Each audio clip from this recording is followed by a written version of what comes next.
continue d'acclamer Dieu. Dieu nous donne la force pour l'acclamer, ce Dieu qui est bon, ce Dieu qui est présent dans ce lieu. Alléluia. Mais on va vous présenter un invité, deux invités. Ils sont un, à la fois deux.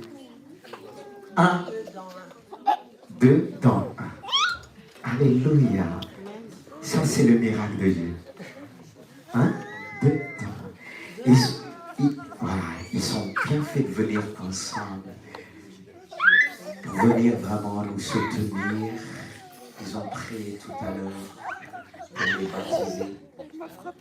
Pas simplement pour les baptiser, mais pour nous aussi. On doit savoir l'Église encourager.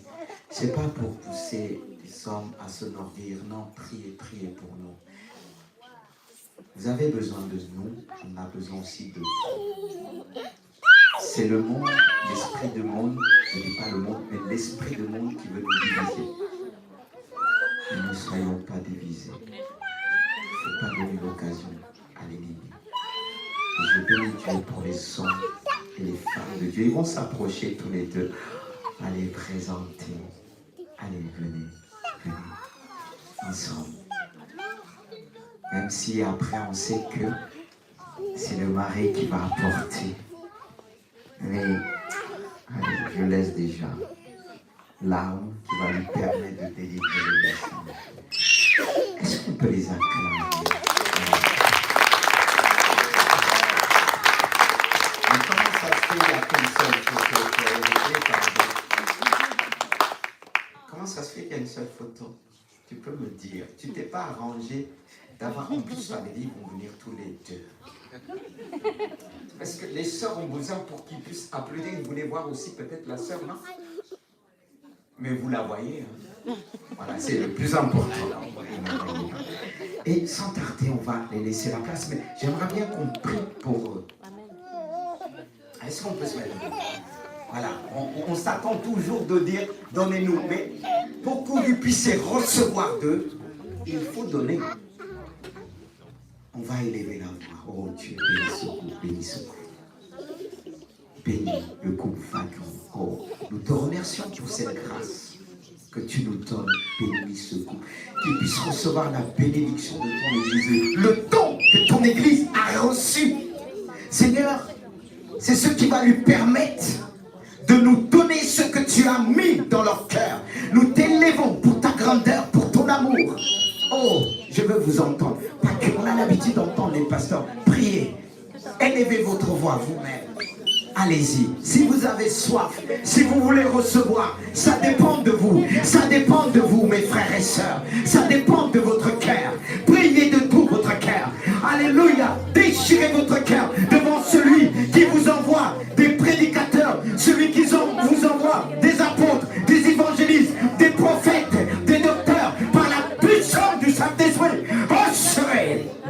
Alléluia. Merci pour ce que nous allons recevoir de leur part. Nous savons qu'ils vont prier pour nous. Mais avant de recevoir, nous voulons donner. Avant de recevoir le message, nous voulons même nous-mêmes donner ce que nous recevons de toi. Seigneur, que tu bénisses ce ministère par le nom puissant de Jésus. Merci Jésus. Merci pour ta gloire. Tu es merveilleux. Ça fait toute la place de Dieu. Alléluia Santos.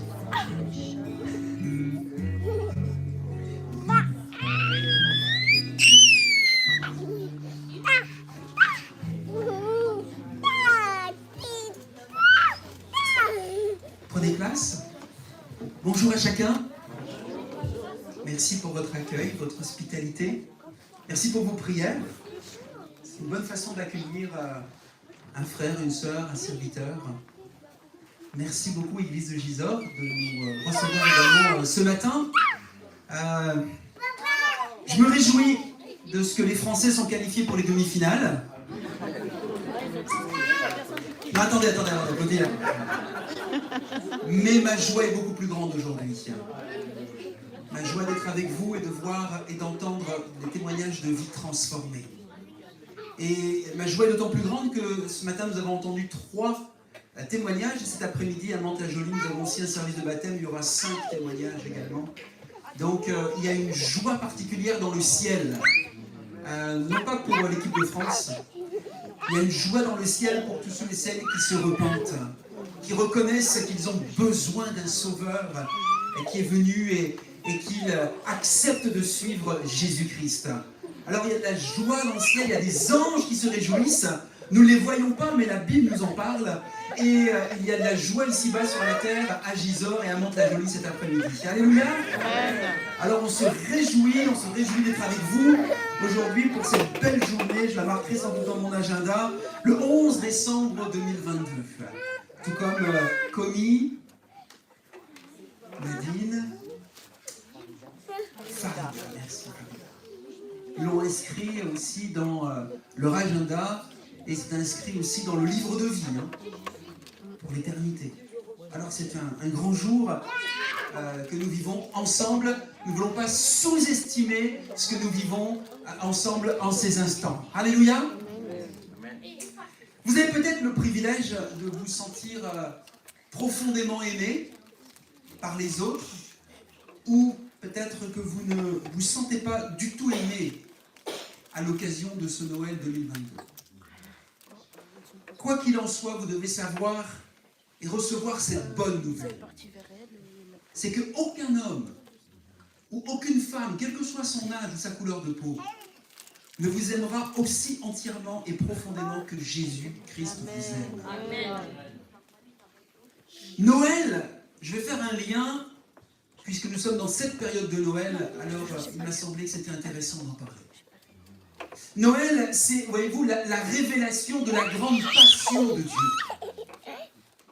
Par la naissance de Jésus, Noël, c'est le cœur de Dieu qui attire l'humanité à lui, par la minuscule main tendue du petit enfant dans la paille de la crèche. Puis, bien sûr, sa mort à la croix pour nous, Dieu nous prouve sa grande passion. Et voici ce que dit la lettre ou l'épître de Jean, 1 Jean chapitre 4 verset 10. Voici en quoi consiste l'amour. Ce n'est pas nous qui avons aimé Dieu. Ce n'est pas nous qui avons cherché Dieu, comme décidément le prénom Farida. On devrait mettre des badges ensuite. Alors c'était bien écrit à l'écran, mais là j'ai plus forcément l'écran avec vos prénoms. Farida et Marie-Nadine. Ce n'est pas vous qui avez cherché Dieu, c'est Dieu qui vous a cherché et qui vous a trouvé.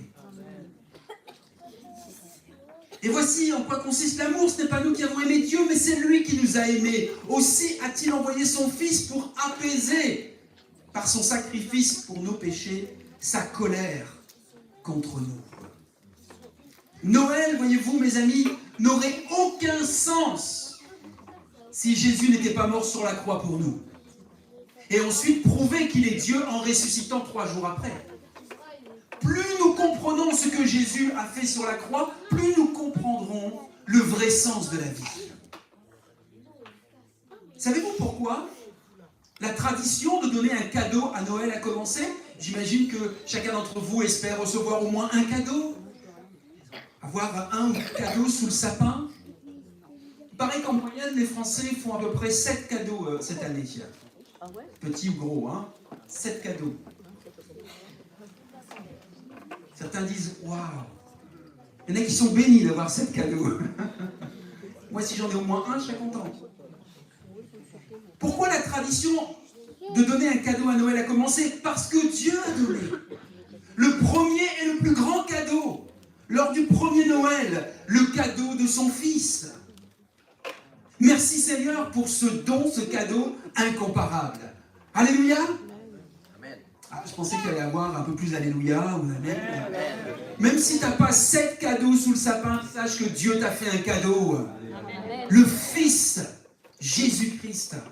C'est le plus grand, c'est le plus merveilleux des cadeaux. Et si Noël, voyez-vous, est un temps pour célébrer l'amour de Dieu pour nous, comme nous l'avons fait en chantant ce matin, j'aimerais vous dire aussi que Noël, c'est le temps de l'essentiel pour votre salut. C'est le temps de l'essentiel pour votre salut. Peut-être que certains ont déjà fait l'expérience comme Komi, Marie-Nadine et Farida. Ça va venir à force, hein, je vais y arriver. Mais peut-être que certains d'entre nous n'ont pas encore fait ce choix, n'ont pas encore pris cet engagement, n'ont pas encore pris cette décision, et nous respectons votre rythme et votre cheminement. Mais sache que ce Noël 2022 peut être aussi un temps essentiel pour ton salut. Parce qu'il nous est dit dans l'évangile de Luc, chapitre 2, verset 11, il nous est dit aujourd'hui, il vous est né un sauveur, qui est le Christ, le Seigneur. Remarquez que ce sauveur est pour vous, il vous est né un sauveur. Ce sauveur est pour vous. Il est venu dans votre intérêt. Jésus veut être votre sauveur personnel. Alors qu'est-ce que ça signifie, pasteur, quand quelqu'un dit Jésus, Christ est mon sauveur personnel, ou quand quelqu'un demande êtes-vous sauvé? À quoi vous faites référence? Si nous posions la question aux Français qui font leurs achats, aujourd'hui beaucoup vont faire encore des achats de Noël dans les grandes surfaces, eh bien, si on leur posait la question de quoi avez-vous besoin d'être sauvé? Ça serait intéressant que pasteur Lys et moi on aille cet après-midi dans une grande surface et puis on fasse un micro-trottoir, comme ça, un sondage. De quoi avez-vous besoin d'être sauvé, chers amis? Peut-être que les réponses seraient de cet ordre.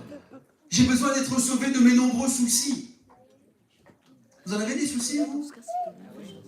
Quelques-uns? Bon, ben vous êtes normaux. Normal si vous avez des soucis. Quelqu'un qui me dit aujourd'hui je n'ai pas de soucis, je le fuis. Il est bizarre, on me raconte des histoires. Certains pourraient dire j'ai besoin d'être sauvé du coût de mes achats et de mes dettes.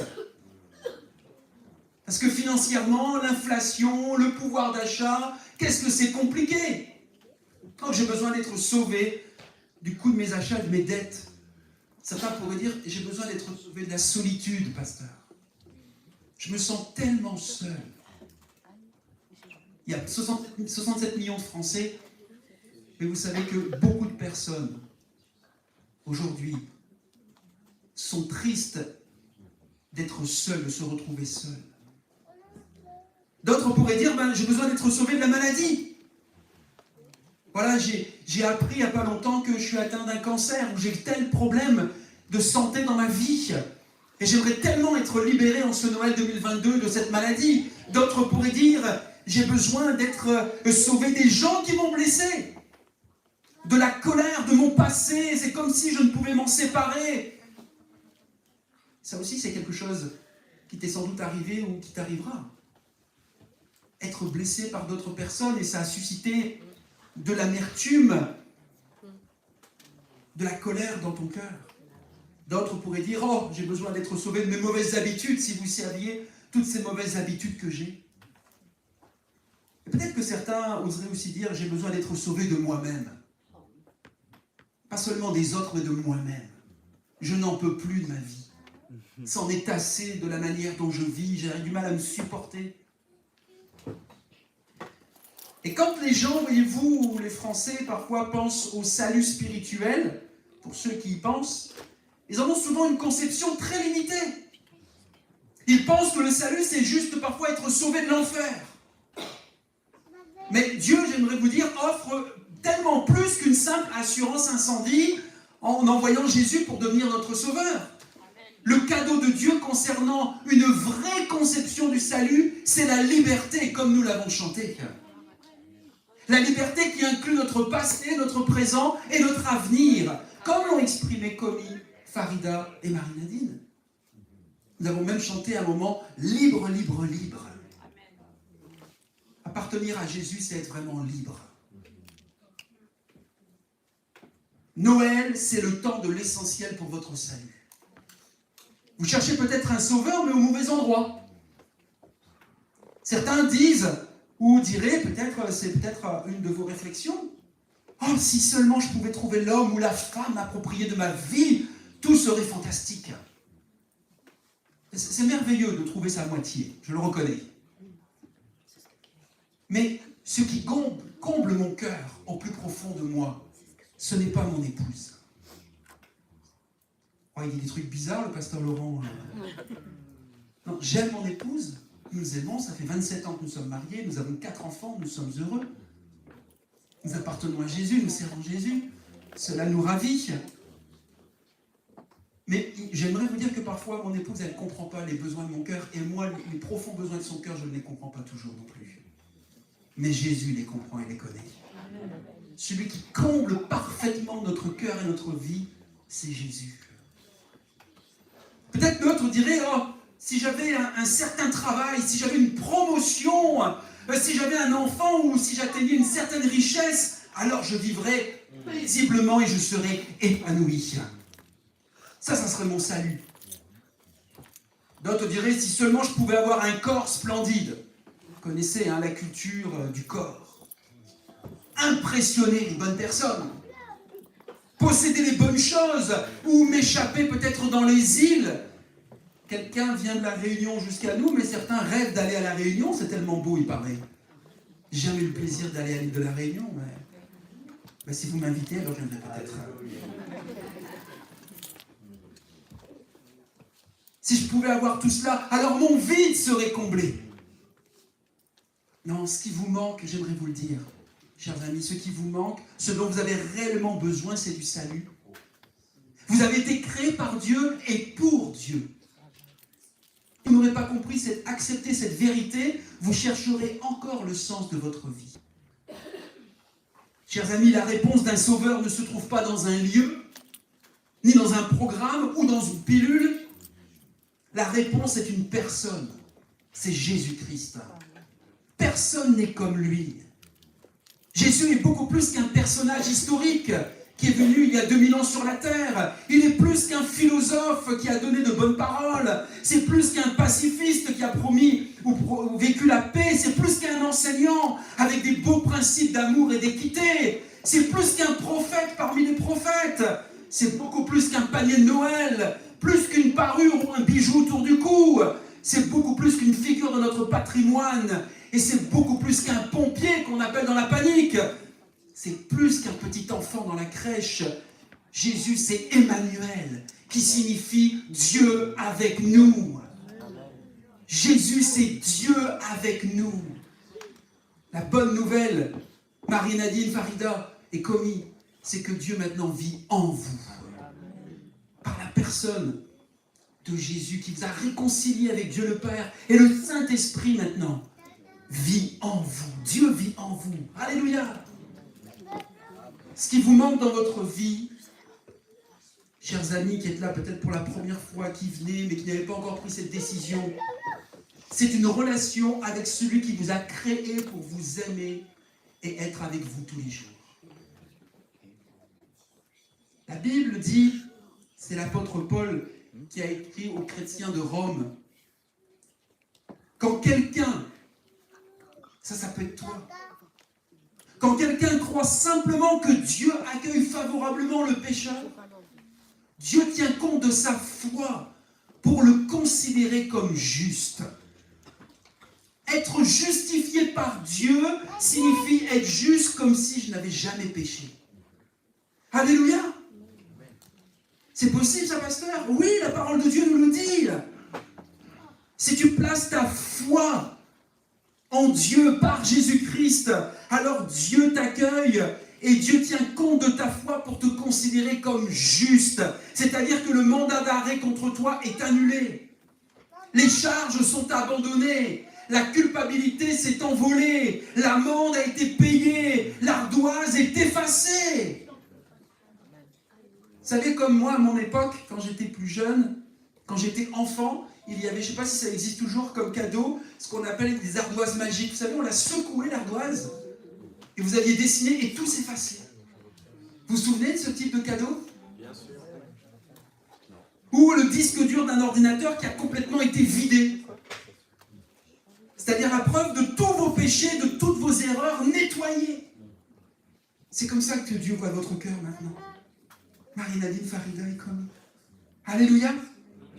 Vous êtes des pécheurs, mais vous êtes sauvés par grâce. Et aujourd'hui, Dieu a nettoyé votre cœur parce que ce qu'il voit en vous, c'est Jésus-Christ. Ce qu'il a accompli à la croix. Et tout ça, c'est possible simplement par la foi. Donc, il ne vous demande pas de faire des choses. Il vous demande simplement de croire. Croire en son Fils. Tout comme les parents désirent et espèrent profondément que leurs enfants croient en leur amour, Dieu veut que vous appreniez à lui faire confiance. Et la Bible nous dit dans Hébreux chapitre 11, verset 6, « Personne ne peut plaire à Dieu sans la foi. » Personne ne peut plaire à Dieu sans la foi. En effet, celui qui s'approche de Dieu doit croire que Dieu existe et qu'il récompense ceux qui le cherchent. La foi plaît à Dieu. La foi fait sourire Dieu. Alléluia. Quand Dieu voit un homme, une femme sur la terre, des hommes qui a la foi, qui a confiance en lui, ça le fait sourire Dieu. Il prend plaisir. Il dit, lui, elle, je vais prendre soin de lui, je vais m'occuper de lui. Je vais l'accompagner, je vais être avec lui, avec elle. Est-ce qu'il y en a qui ont passé leur brevet de maître nageur ici? Est-ce qu'il y en a qui ont déjà passé leur brevet de maître nageur? Ah, ok. Je vais vous apprendre quelque chose. Ceux qui ont passé leur brevet de maître nageur savent ceci. C'est que les gens paniquent quand ils sentent qu'ils se noient. Et ils ont un réflexe. Ils agitent leurs bras pour chercher à s'agripper à n'importe quoi. Et chaque maître nageur sait que quelqu'un qui, dans la panique, réagit de cette façon en tentant de se sauver lui-même de la peur, va entraîner le maître nageur sous l'eau avec lui. Alors un maître nageur expérimenté sait qu'il doit rester un petit peu en arrière, nager sur place, attendre jusqu'à ce que la personne qui se noie s'abandonne. Alors ça devient beaucoup plus facile de la sauver. Quand la victime finit par s'abandonner, elle se détend et le maître nageur prend le contrôle. Et à ce moment, le maître nageur entoure simplement la victime de son bras et nage jusqu'au rivage ou jusqu'au bord. Et tout ce que la personne qui se noie doit faire, c'est de faire confiance au sauveteur. Pour être sauvé, écoutez bien mes amis, pour être sauvé, il faut arrêter d'essayer de se sauver soi-même. Pour être sauvé, il faut arrêter d'essayer de se sauver soi-même. Avez-vous déjà arrêté d'essayer de vous sauver vous-même? Réfléchissez à cela. S'il nous était possible de nous sauver nous-mêmes, et si nous n'avions pas réellement besoin d'un sauveur, est-ce que Dieu aurait déployé toute son énergie, toute cette peine pour nous en envoyer un? S'il y avait eu une autre possibilité, n'importe laquelle, ne pensez-vous pas que Jésus l'aurait choisi au lieu de souffrir à la croix? Je n'ai aucune idée. C'est pourquoi je me sens libre également au milieu de vous. Je n'ai aucune idée des inquiétudes, des peurs ou des souffrances que vous ressentez ou que vous vivez au moment où je vous parle. Mais Jésus-Christ les connaît et le sait. Il s'en préoccupe. Et il veut vous aider. Si vous lui faites pleinement confiance, j'aimerais vous dire, il va vous aider. Et Jésus a dit ceci, ne soyez pas inquiets, croyez en Dieu et croyez aussi en moi. Ce qui nous ronge, ce qui nous tue bien souvent encore aujourd'hui et qui nous vole notre paix, notre joie, ce sont les inquiétudes. Beaucoup d'inquiétudes. Et souvent, ça se passe là, dans nos pensées. Dieu attend de vous sauver. Il veut vous sauver du péché et de vous-même, vous sauver pour accomplir son plan d'amour en vous. Hier, j'ai aimé, parce que je vous confesse, c'est quand même regarder le match.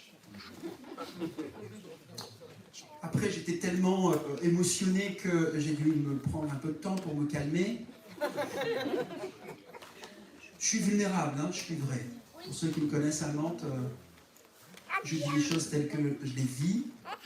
J'ai préparé mon message, j'ai prié dans la journée, j'ai fait une marche dans la nature, j'ai été prié pour vous, pour l'église, pour le message, pour toute la journée. Mais un pasteur a aussi le droit de regarder ce qu'il aime. Et moi, je suis un passionné de foot. Dieu m'en a libéré. C'est plus ce qui vibre en premier dans ma vie, mais j'aime toujours quand même le foot. Amen. Et j'aime l'équipe de France. Et j'aime aussi un joueur qui s'appelle Olivier Giroud. Amen. Vous savez qu'il est chrétien. Amen. Hier, il était interrogé par un journaliste. Il y a des millions de personnes qui ont regardé. Et le journaliste lui dit, « Mais quelle destinée vous avez, Olivier Giroud ?» Et Olivier Giroud répond, « Vous savez quelle est ma foi. » Et j'aimerais vous dire que ce plan, il l'a dit en anglais, « God's plan », c'est le plan de Dieu. Amen. Il ose dire, Dieu l'a sauvé. Et s'il est là, c'est parce que Dieu permet qu'il soit là au sein de cette équipe. Amen. Et j'aimerais tellement que ce soit lui le meilleur buteur de la Coupe du Monde. Amen. Pour montrer la bénédiction de Dieu sur un homme, où Dieu accorde la faveur à un homme avec un témoignage, parce que lui va témoigner à des gens dans son équipe que nous, même Pasteur Lys, on n'ira jamais, nous. Hein, Yes. dans le vestiaire, et puis auprès de ces joueurs-là, on n'ira jamais forcément, nous. On n'aura jamais de contact avec eux. Mais Dieu s'est choisi un homme, Olivier Giroud, pour aller témoigner et parler à ses collègues. Et il le fait. Il le fait parce qu'il y a un pasteur qui s'appelle Joël Thibault, qui est aumônier, qui l'accompagne, qui accompagne Olivier Giroud. Amen. Quand Olivier il a des questions par rapport à la presse, aux médias, à certaines situations qu'il vit et qu'il traverse, alors il en parle à un pasteur, il en parle à Dieu, mais il en parle aussi à un pasteur pour être aidé, accompagné. Amen. Dieu a sauvé cet homme comme il veut vous sauver. Amen. Parce qu'on l'a chanté. Vous êtes nés pour influencer dans le royaume de Dieu. Alors arrêtez. Dieu veut vous sauver en vous offrant d'accepter par la foi ce cadeau gratuit que vous ne méritez pas. Vous ne méritez pas Jésus. Mais Dieu vous l'a offert. Arrêtez d'essayer de vous sauver vous-même. Lâchez prise. Faites confiance à votre Sauveur unique qui a déjà tout accompli pour vous. Qu'allez-vous à perdre en disant oui à Jésus? Je vais vous le dire. Parce que certains pensent que lorsque nous acceptons Jésus, alors on perd plein de choses.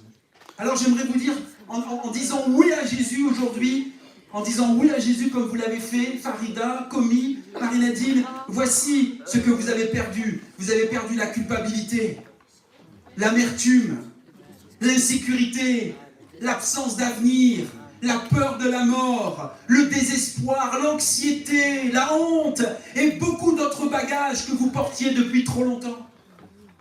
Depuis que vous essayez de vivre sans la présence de Dieu. Mais qui refuserait une telle offre? Et pourtant, Dieu vous donne le choix. Dieu est le plus grand gentleman que je connaisse. Il ne s'impose pas dans une vie, il s'invite. Il s'invite encore aujourd'hui dans ta vie. Alors vous pouvez décider de continuer à vivre une vie centrée sur vous, séparée de Dieu, ou vous pouvez choisir d'empêcher votre esprit, votre cœur de suivre votre propre chemin pour suivre Jésus-Christ. Le grand réformateur Martin Luther a dit la chose suivante, et j'aime tellement cette citation, même si nous fêtions 1000 fois Noël, cela ne serait d'aucune utilité si aujourd'hui le Christ ne venait pas naître dans nos cœurs. Le véritable cadeau à recevoir vient de Dieu, c'est Jésus lui-même. C'est là que nos cœurs sont en fête. Nous sommes heureux ce matin, nous sommes en fête parce que des frères, des sœurs, maintenant on peut vous appeler frères et sœurs, vous faites partie de la famille de Dieu à Gisors, mais vous êtes les bienvenus si vous passez un jour à Mantes la journée également. Et si je vais un jour à la Réunion également, je vous serai bienvenu. Mais Noël ne servira à rien si vous n'avez pas Jésus dans votre cœur, mes amis. Quel que soit ton âge. Alors, qui veut reconnaître, et je termine, qui veut reconnaître son besoin d'un sauveur? Qui veut dire oui à Jésus en ce 11 décembre 2022? Qui veut recevoir le pardon pour ses péchés en ce Noël 2022? Qui veut faire entièrement confiance au Fils de Dieu, Jésus, et à ce qu'il a déjà fait pour vous. Alors peut-être mon frère qui est à la guitare, tu peux revenir un instant. Juste pour jouer quelques accords, si les chantres veulent t'accompagner, ils sont les bienvenus. J'aimerais que nous ayons cet instant solennel, si vous voulez bien qu'on ferme les yeux un instant. Parce qu'il y a maintenant, face à l'annonce de l'Évangile, aux témoignages qui ont été apportés, aux chants qui ont été également proclamés, pour quelqu'un, il y a une décision d'éternité. Et même si je n'étais venu à Gisors ce matin que pour une seule personne, pour annoncer ce message, pour qu'il puisse résonner dans le cœur d'une seule personne, je m'en réjouis. Alors je pose et je repose cette question. Qui veut reconnaître son besoin d'un sauveur ce matin? Qui veut dire oui à Jésus ce matin? Qui veut recevoir le pardon pour ses péchés en ce Noël 2022? Il suffit simplement, c'est ta décision, c'est ton choix. C'est l'invitation que Dieu te lance ce matin. Il suffit simplement que tu lèves ta main là où tu es. Là où tu te trouves, tu lèves ta main en disant « Oui, moi je veux. Moi je veux accepter Jésus-Christ dans ma vie. Je veux recevoir le pardon de mes péchés en ce Noël 2022. Je reconnais mon besoin profond et personnel d'un sauveur.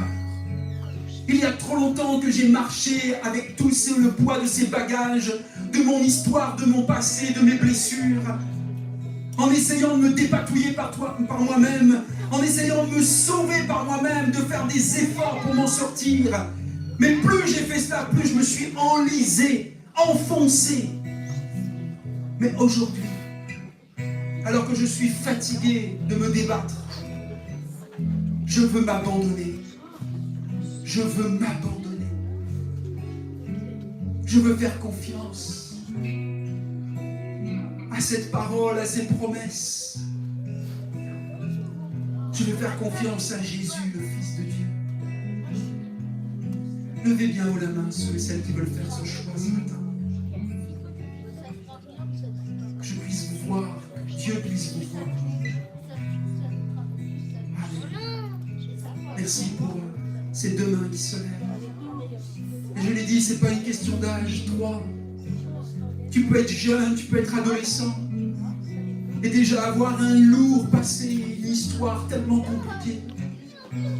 Mais Jésus veut te pardonner. Jésus veut t'accueillir. Il veut devenir ton compagnon de route, ton ami, ton sauveur personnel. Alléluia.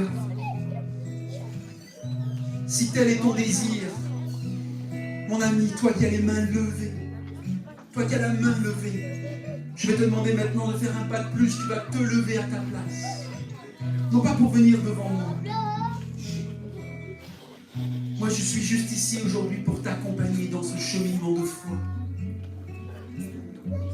Je vais t'inviter à te lever parce que tu vas exprimer une prière, ta prière de Noël, qui va s'afficher à l'écran. Ça va être ta prière de Noël que nous allons partager ensemble, que nous allons dire ensemble. Après, je me tiendrai éventuellement à votre disposition comme le pasteur Lise pour vous écouter ou aller plus loin si vous le voulez. Mais là, dans cette décision, dans cet engagement, dans cette prière, voici ce que je vous invite à répéter après moi. À ceux qui sont levés, à ceux qui sont debout, à ceux qui veulent vraiment aller plus loin avec Jésus. Alors que les paroles de cette prière s'affichent, votre prière de Noël 2022, dites après moi, Père. Ceux qui sont debout, vous pouvez l'exprimer à voix haute. Père, merci d'avoir envoyé ton Fils Jésus pour que je puisse te connaître. Merci de m'avoir aimé. Merci d'avoir été avec moi toute ma vie. Même quand je ne le savais pas. je réalise avoir besoin d'un sauveur pour me libérer du péché, de moi-même et de toutes les mauvaises habitudes, les douleurs et les complexes qui ont gâché ma vie. Je te demande de me pardonner pour mes péchés. Je veux me repentir et vivre à la manière que tu as souhaité pour moi. Sois le Seigneur de ma vie et sauve-moi par ta grâce. Sauve-moi de mes péchés et sauve-moi pour réaliser en moi ton plan d'amour. Je veux apprendre à t'aimer, à te faire confiance et devenir ce que tu désires que je sois. Merci de m'avoir créé et de m'avoir choisi pour faire partie de ta famille. À l'instant même, par la foi, j'accepte le cadeau de Noël qui est ton Fils. Remplis-moi de ta paix et de ta force afin que je puisse être un artisan de la paix. Et aide-moi à partager ce message de paix avec les autres. En ton nom, je prie. Amen. Est-ce que toute l'église de Gisors peut acclamer cette prière qui a été formulée bien plus qu'au stade, mes amis? Nous pouvons acclamer le Seigneur de tout notre cœur, de toute notre force. Alléluia.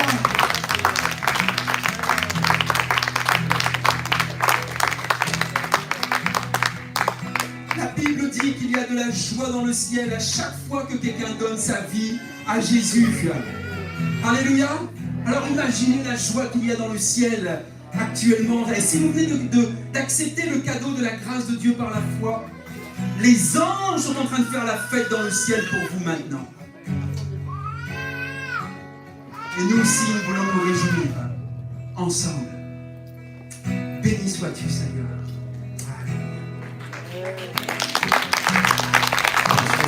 Je remercie Dieu pour ce qu'il a fait de nous avoir vraiment fait du bien. Est-ce qu'on peut chanter un dernier chant si vous êtes là? Chant de reconnaissance. Ensuite, je laisserai la place à Eric pour les annonces. Mais on veut vous garder comme vous l'avez entendu. Si vous avez besoin de parler encore, on est là, peut-être quelque chose que vous n'avez pas compris. Il peut venir après. Il est là. Si vous me voyez, je suis occupé. Mais Dieu a envoyé un serviteur aujourd'hui.